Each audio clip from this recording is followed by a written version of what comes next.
मील का पत्थर 1967। दो बड़ी बातें हुई थी 1967 में।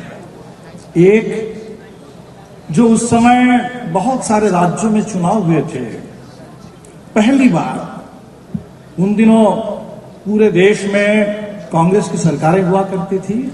आज भारतीय जनता पार्टी का जितना कब्जा है सत्ता पर, शायद उससे थोड़ा ज्यादा ही कब्जा उस समय पूरे देश में कांग्रेस का था।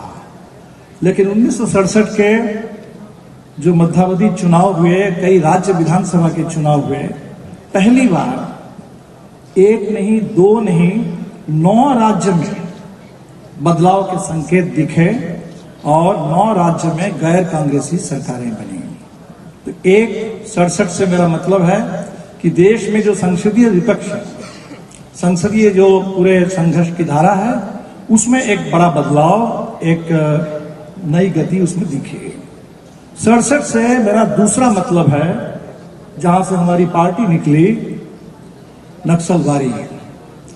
इस देश में आजादी के बाद बड़ा किसान आंदोलन खड़ा करने, गरीबों का राज स्थापित करने, सिर्फ जमीन, मजदूरी और मान सम्मान नहीं, ताकि गरीबों का पूरा हक मिले, इसके लिए देश की सत्ता पर, देश के राज, उस पर सामंती ताकतों को, पूंजीवादी ताकतों को हटा करके इस देश में मजदूर, किसान, गरीबों का राज बने। उस राज लाने के लिए नक्सलवादी में क्रांतिकारी उभार आया बंगाल में, और उसकी चिंगारी बिहार में आकर के गिरी, मुजफ्फरपुर में मुसहरी में, भोजपुर के इकवारी में। एक लड़ाई यहां भी शुरू हो गई। 74 की हम बात करेंगे तो 74 मतलब 70 का दशक।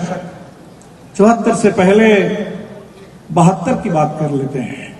आज हम जून महीने में हैं और 10 दिसंबर 50 साल मनाएंगे एक महान शहादत के, जो महान शहादत मास्टर जगदीश मास्टर की शहादत, रामायण राम की शहादत, उसके 50 साल पूरे होने वाले हैं। लेटेस्ट खबरों के लिए देखते रहिए MUZ न्यूज और ताज़ा अपडेट पाने के लिए चैनल सब्सक्राइब करना ना भूलें।